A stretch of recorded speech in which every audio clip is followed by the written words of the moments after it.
शब्द आमचे कडवट पण सत्याचे साथी, राजकारणाची नाटक इथे उघडून ठेवतो, सन्मान महाराष्ट्र नावाने घडामोडी लिहितो। हा रस्ता एका गावाचा नाही, तर इथल्या लोकांच्या दुर्लक्षित नशिबाचा आहे। सोलापूर जिल्ह्यातील कुंभारी गावातील जंगम समाजाची वस्ती, कष्टकऱ्यांची वस्ती, पण इथं विकास नावाचा एकही खड्डा भरायला कोणी आलेलं नाही। हा रस्ता बघा, खड्ड्यांमध्ये रस्ता शोधावा लागतो, पाय मुरडतात, दुचाक्या घसरतात, रुग्णवाहिका येऊ शकत नाही, आणि आमदार साहेब फोनही उचलत नाहीत। श्री सचिन कल्याण शेट्टी, तुमचं नाव बॅनरवर मोठं असतं, विकास केला म्हणणारे तुम्ही, पण हा रस्ता बघितलात कधी स्वतः? की रस्ता फक्त निवडणुकीच्या पोस्टरवर असतो आणि लोक फक्त मतपेटीत? या वस्तीला बघायला, ऐकायला, वाट लावलेल्या जनतेला भेटायला तुमच्याकडे वेळ नाही का?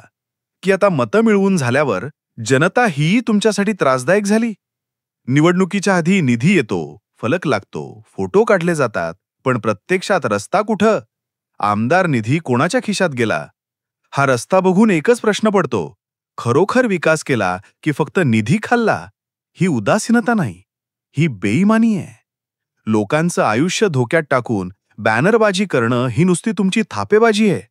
आमदार साहेब अजितदादांनी फक्त तुमच्यासाठी निधी रोखून धरलाय, की तुम्हीच दादा समजून सगळ्यांचं गिळंकृत केलंय? हा समाज तुम्हाला मतं देतो, पण आता त्यांच्या पायाखाली रस्ताही नाही। आमचा थेट सवाल आहे आमदारांना, आमदार साहेब, तुमच्या मतदारसंघात रस्त्याची एवढी लागलेली पाहिली की मनात येते, तुम्ही विकास पुरुष आहात की विनाश पुरुष? जनता फसली, आश्वासनं विसरली गेली, आता वाट पाहतोय फक्त लाजेने येणारं तुमचं उत्तर। गणपती विसर्जनाची मिरवणूक चिखलातून नेऊ का, की तुमच्या हवाखोर भाषणांमधून?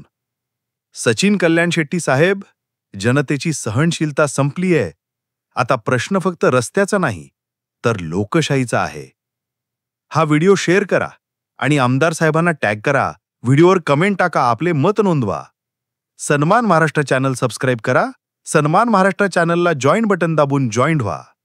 मी स्टुडिओतून अश्विन केळकर, पत्रकार दयानंद स्वामीसह, जंगम वस्ती, सोलापूर।